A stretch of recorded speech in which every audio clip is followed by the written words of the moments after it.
I'm experimenting with new camera angles. What do you guys think of this one? Hello and welcome back to Pete's Behavioural Insights and Theories, aka Pete's Bits. So New Year's is coming up and many of you will be making New Year's resolutions. But according to a US survey, 80% of people fail their New Year's resolutions. 80%! Now the thing with New Year's resolutions is that they're usually trying to build a new habit. Exercise more, eat healthier, save money, something like that. So it's understandable that people tend to fail because building new habits is really hard. But for the last 6 months I've been working with Professor Wendy, who's widely regarded as the world's leading expert on the science of habits. So I feel like in that time and all the studies that I've been reading, I feel quite confident in my ability to give advice to you guys about how to build New Year's resolution habits that actually stick. So if you want to be in that 20% of absolute legends who actually complete their New Year's resolutions, make sure you stick around to the end of this video, because in this video I'm going to be giving you 5 evidence-based strategies on how not to fail your New Year's resolutions. Tip number 1 is make a plan. Super simple idea, yet most people don't do it.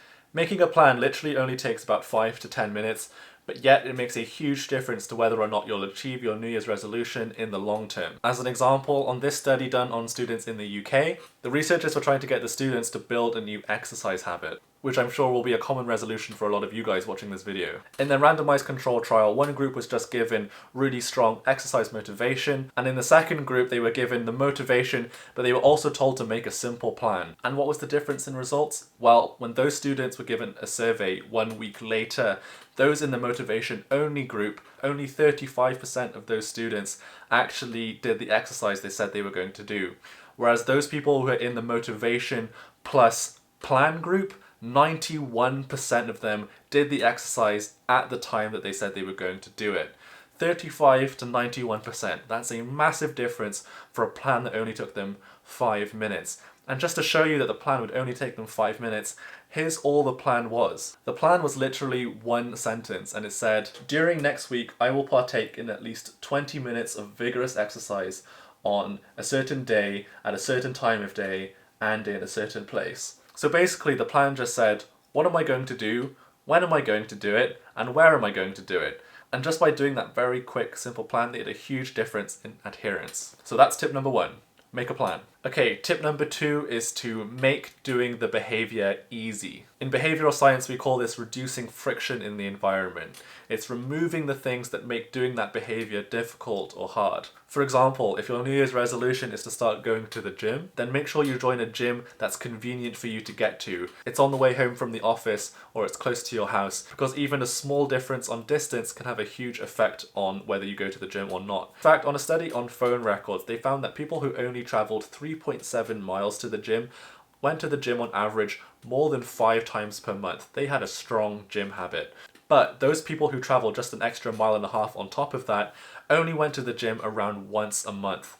That small difference, 1.5 miles, was enough to separate the people who had a strong gym habit from those people who didn't have that habit at all. Other things you can do to reduce friction, for example, are always have a gym bag ready in your car. You should have multiple gym outfits so that you don't have to wash the same one every time. If your goal is to eat healthier, have a bowl of fruit in an easily accessible place, maybe on the coffee table or next to your desk. This is making your desired behavior really easy, and therefore you're much more likely to carry it out. And tip number 3 is the reverse of tip number 2. If we're going to make desired behaviors easy, we should make undesirable behaviors harder. As an example of this, there was a study where participants were left in a room with a bowl of apples and a bowl of popcorn.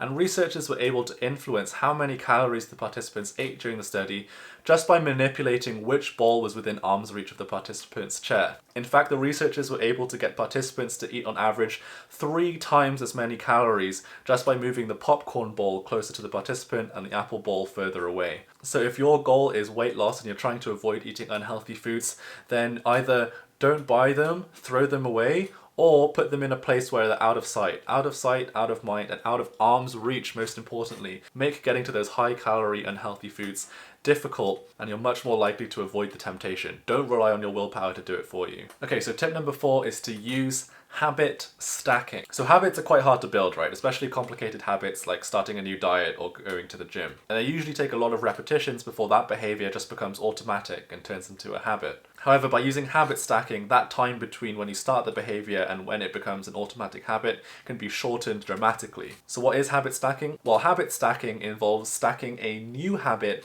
on top of an existing habit. For example, on a study done here in the UK, they were trying to get people to build a new flossing habit, and these people rarely flossed beforehand. Now, half the participants were asked to floss before they brushed their teeth, and half the participants were asked to floss after they brushed their teeth. Now, I hope for all of us, brushing our teeth is an established habit, but by manipulating whether flossing was done before or after the teeth brushing, the researchers were manipulating whether or not the habit was being stacked or not. Those people who did it afterwards were being cued by the existing habit of brushing their teeth.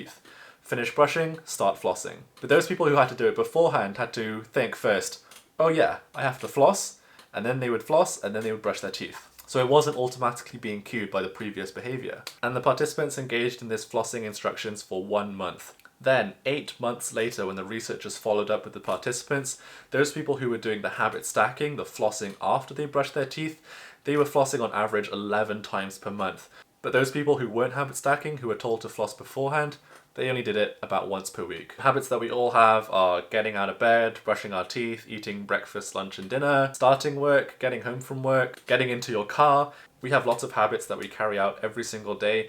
It just takes a little bit of time for us to identify them. But when you do identify them, try think about how you can stack your new habit on top of that existing one, and it'll become a much easier process for you. And the fifth and final tip for making your New Year's resolutions stick is to make the behavior rewarding. You see, the problem with New Year's resolutions like exercising more, losing weight, eating healthier, or saving money is that the changes accrue very, very slowly, and day to day you don't see much difference. And that can make the experience extremely unrewarding and unmotivating for people. So while after New Year's you might be full of motivation, don't expect that motivation to last if you don't make the behavior itself rewarding in some way. One really good method of making an unrewarding behavior rewarding is doing something called temptation bundling. And what temptation bundling is doing something rewarding simultaneously while doing that new unrewarding behavior.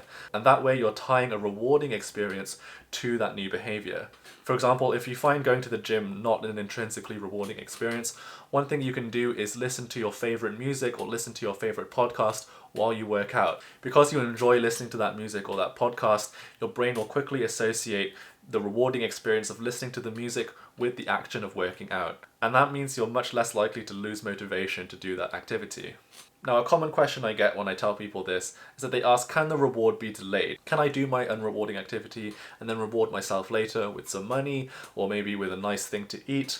And the answer is you can, but it's not going to be nearly as effective as if you do it simultaneously. And the reason for that is your brain isn't going to be making that connection between the reward and the behavior itself. The release of dopamine is the rewarding hormone you're trying to tie with the behavior, but the effects of dopamine only last about 1 minute. So if your reward and your behavior are occurring asynchronously for more than a minute, your brain isn't going to be making that dopamine association between doing the behavior and having the rewarding experience. And finally, a number 6 tip is that one of the best ways to make an undesirable behavior rewarding is to do it with a friend. If you find a friend that you enjoy spending time with and they're willing to work out with you or eat healthy meals with you, that's going to make the experience inherently rewarding because you're spending time with someone that you enjoy spending time with, and therefore you're going to enjoy it a lot more. As an example of this, look at this 12-month-long study that measured how well adults adhered to a fitness program that they did with a spouse or without a spouse. What those researchers found was that those people who attended the exercise program with their spouse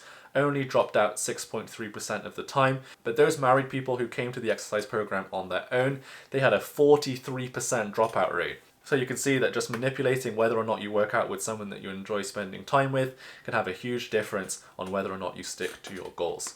So that's it for my 5 New Year's resolution tips plus 1 bonus tip. If your New Year's resolution isn't one of these common ones, then try and think of the principles that I talked about in today's video and how that can be applied to your specific New Year's resolution.